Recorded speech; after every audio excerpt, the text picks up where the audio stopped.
بسم الله الرحمن الرحيم الحمد لله رب العالمين والعاقبة المتقين والصلاة والسلام على أشرف الأنبياء والمرسلين خاتم النبيين سيدنا ومولانا محمد صلى الله عليه وآله وصحبه وسلم أما بعد.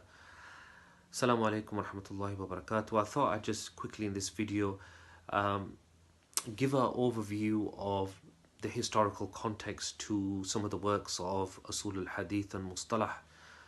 You know, we have some that are widely available now, like Nukhbat al-Fiqh, Baykunya, the poem of Imam Iraqi, etc.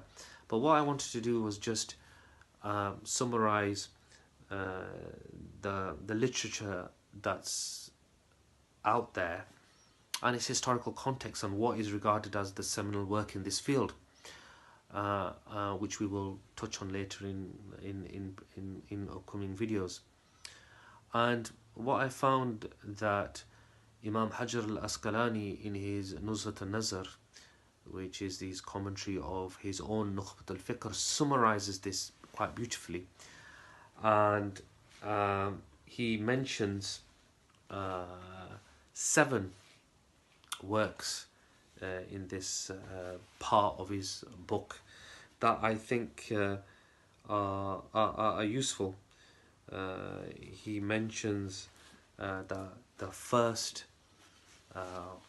kind of attempt to collate principles of hadith was by Qadi Abu Muhammadin Ramahurmuzi.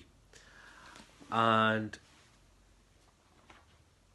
what is clear is that what Imam Hajar al-Asqalani is trying to say that was that was the first attempt to collate this information together in some kind of systematic form.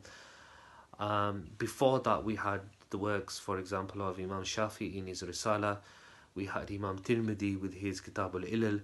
We had even Imam Muslim in his Muqaddimah explaining principles of hadith. But this work, Al-Muhaddis al-Fasl, was the first real attempt to collate everything together. And the Sheikh died in 360 Hijrah, 970 Common Era.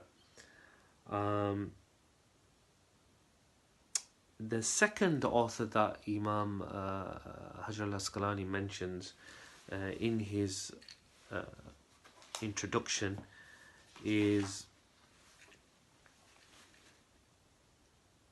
Imam Nisaburi.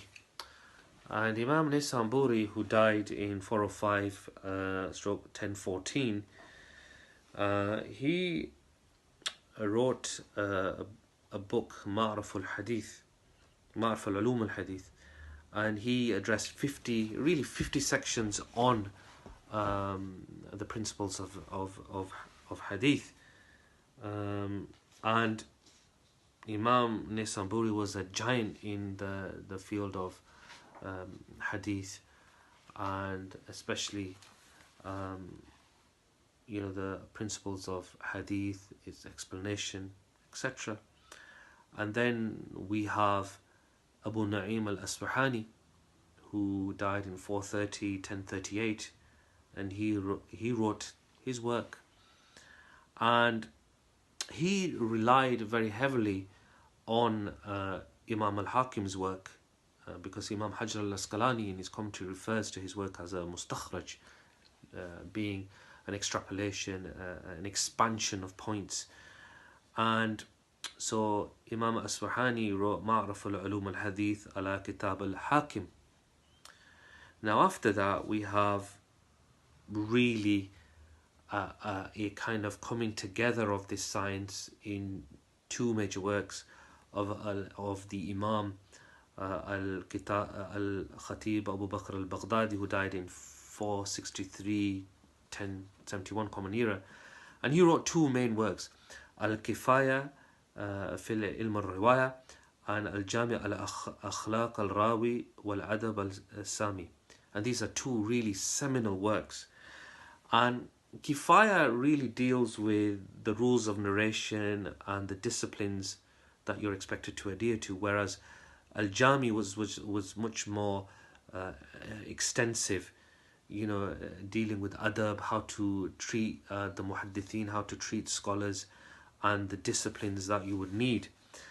And then after that we have Al-Qadi Al-Iyad, who was, who we know as being very famous for writing the Shifa, and he died in 544, 1149, and he wrote his work,